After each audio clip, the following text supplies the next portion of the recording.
Support comes from the Missouri Forest Products Association, saluting Earth Day on April 22nd with an ongoing commitment to help offset carbon emissions with sustainable harvesting of Missouri forests.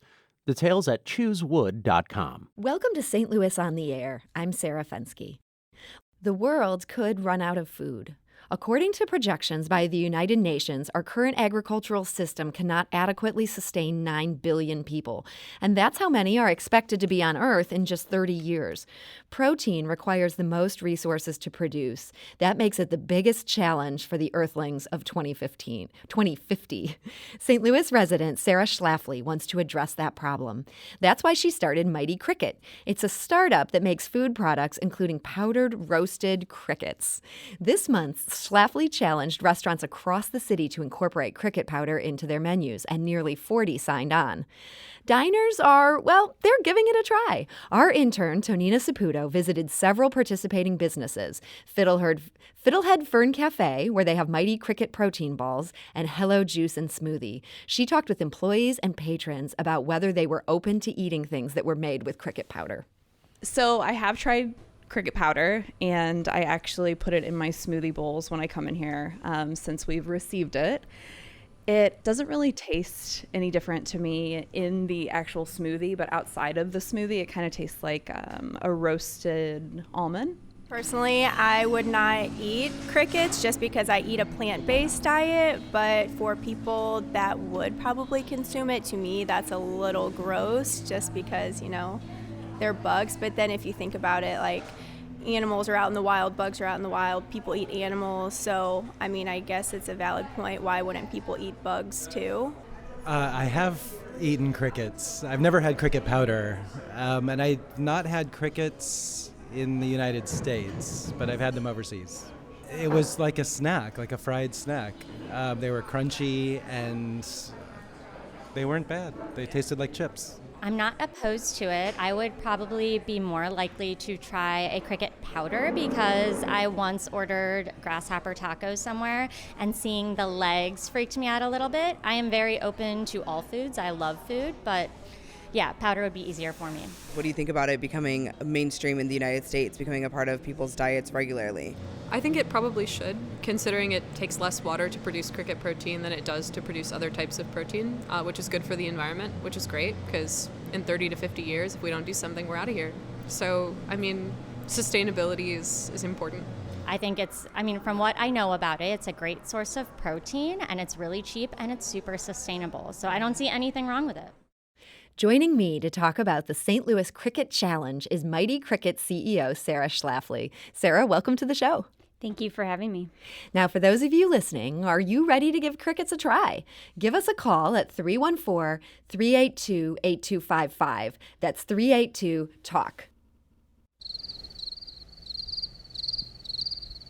What? No one wants to talk about this?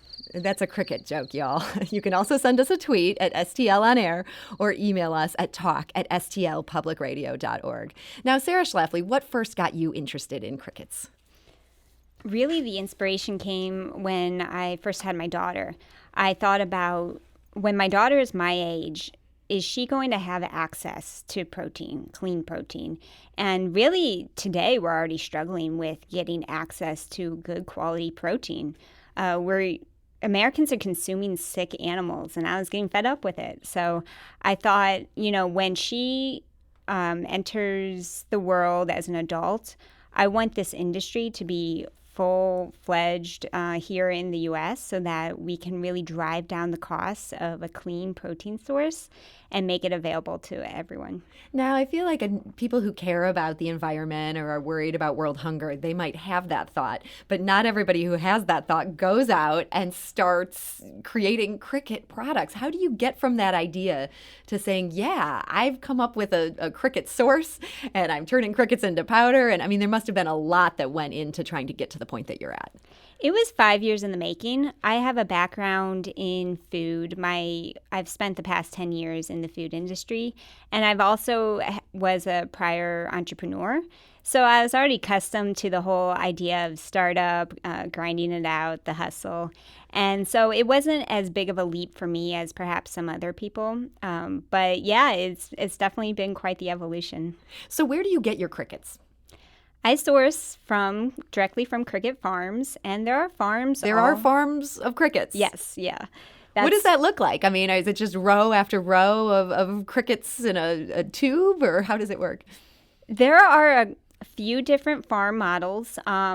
Most of the farms have their crickets in Tupperware containers in rows. But there is an innovative farm that has all the crickets free range in a giant warehouse, and they're all hopping around. That must be quite a warehouse. Did you get to visit? I haven't visited that one yet. That one's in Canada. Okay, so free range crickets, or crickets sort of being farmed in a more traditional Tupperware bowl. Yeah, it's basically just like a giant Tupperware container with some egg cartons or something thrown in so that they have plenty of space to hop around. And then when you get these crickets, are they already powder at that point, or you're turning them into powder? I've experimented with both, so I'm still working on the process of really figuring out how I'm going to drive down the cost of these crickets. Crickets can be pricey. Yeah, right now the industry's so niche, and we haven't had efficiencies that have taken place on these farms. So just now, it's really exciting. These farmers are starting to put automated practices into the farming, and I think that in the next few years, the cost of these crickets are really going to be driven down. And part of that is me playing a role in helping build the demand. That makes sense. And I know that's part of what this challenge is about.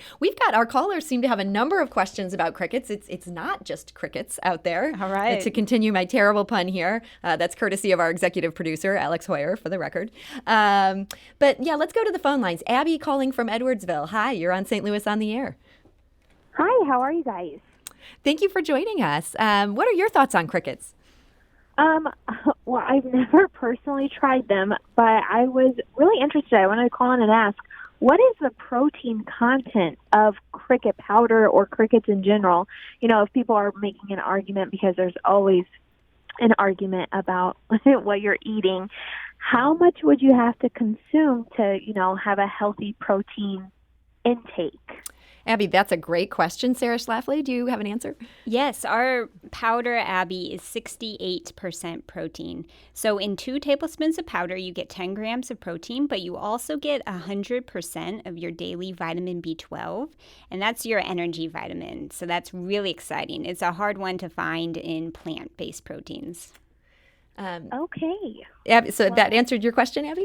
It does. It's interesting to me because I've never considered crickets as a source of protein, let alone any other bug. And so, people are always looking for protein alternatives, especially if you don't eat meat, but you're open to eating insects. So yeah, that answers. Great. Well, thank you so much for that call, Abby. Let's talk to Linda calling from St. Louis. Linda, hi, you're on St. Louis on the Air. Hi, thank you for taking my call. I've long heard that crickets were high in protein, but I have to tell you, and maybe because I'm an older person, there wouldn't be any way I'm eating crickets. Never? You wouldn't even consider it, Linda?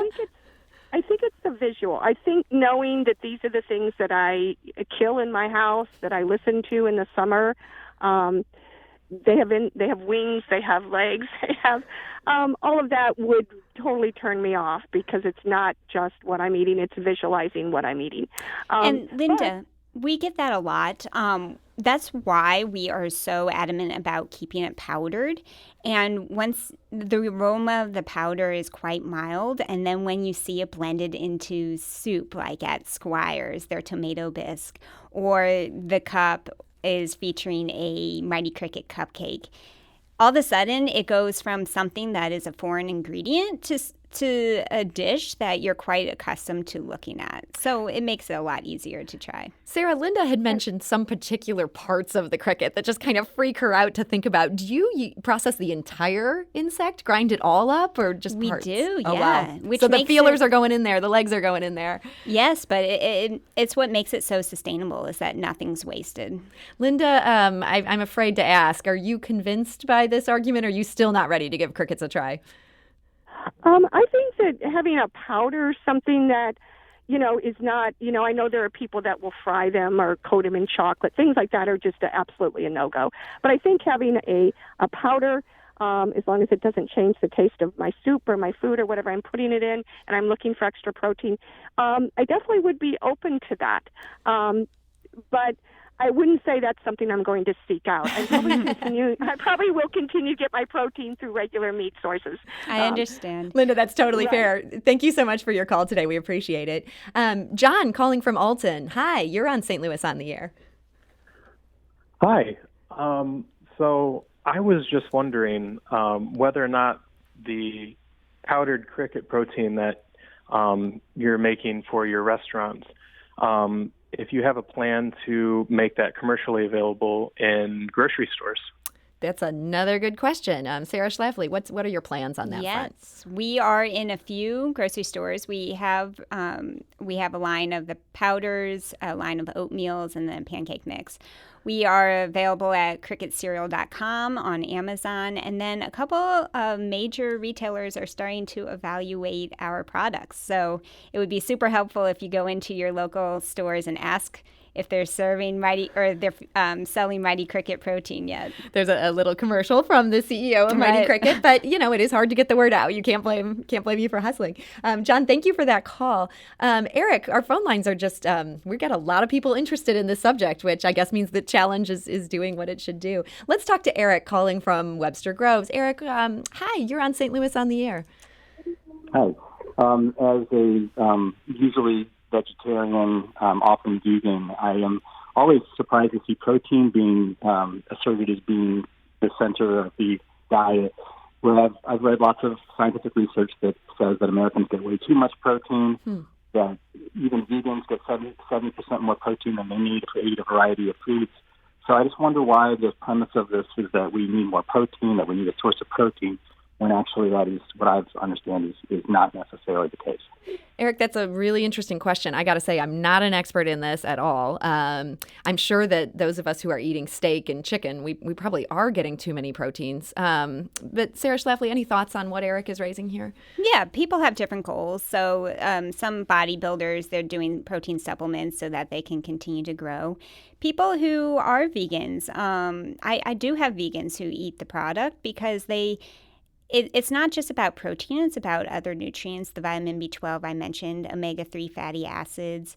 But it's just an ultra-sustainable food source. So whether you're supplementing your diet with the cricket powder for protein or just to become more sustainable, it's a really great option for people. And there are 2 billion people across 80% of the world's countries who already consume insects. Now, thank you so much for that call, Eric. I think you raised a good question there. Sarah, you mentioned earlier that you're hoping that the price of crickets is going to come down since it is currently still a niche business. What is currently the cost of this powder as a consumer, and how would you expect to see that change if you could? Right. Yeah, so for a half pound of cricket powder, we retail that for around $25. And is a half pound a lot? Like, would that get you through how many meals, say? I know it depends on the recipe, but I just have no concept of cricket volume. Right. Yeah, a little bit goes a long way. So, like I said, a serving we recommend 2 tablespoons, and in a half pound, that would be 16 servings. Okay, so 16 servings are going to get you about $25 at this point. Yeah. Okay. Yeah. So it's not cheap, but it's certainly cheaper than a lot of meat that we eat. Right. Yeah. It hovers around, if you break down the cost per serving, it's a little over $1, I believe. Okay. We've just got a very little bit amount of time here. I did want to ask, though, for these crickets that you're using, do we have any sense of whether crickets suffer, whether they have brains, all these things we worry about with animals? I know you've talked about vegans using your product. What's the life of a cricket? Well, I work with entomologists at the Butterfly House and around the U.S., and what they've told me is that crickets Their pain receptors are little to none, and they're very robotic, so they don't have an emotional attachment to the young. In fact, they often eat each other. Oh, wow. Okay. So maybe we should feel okay about eating them. Yeah, and then the way they're harvested is they're put in their state of torpor, which is a type of hibernation. So they basically die in their sleep, and that's what happens in the wild. And so it's a very humane way of raising and harvesting crickets. That's Sarah Schlafly, the CEO of Mighty Cricket. Thank you so much for joining us today. Thank you for having me. Now, please join us tonight. It's a special edition of St. Louis on the Air being recorded at 7 p.m. right here in Grand Center. NPR's Silicon Valley correspondent Arthi Shahani has a new memoir, Here We Are, and we'll be discussing it. It's a free event. We ask that you register in advance. You can do that on our website, stlpublicradio.org/events. St. Louis on the Air is a production of St. Louis Public Radio 90.7 KWMU. Thank you for listening. I'm Sarah Fenske.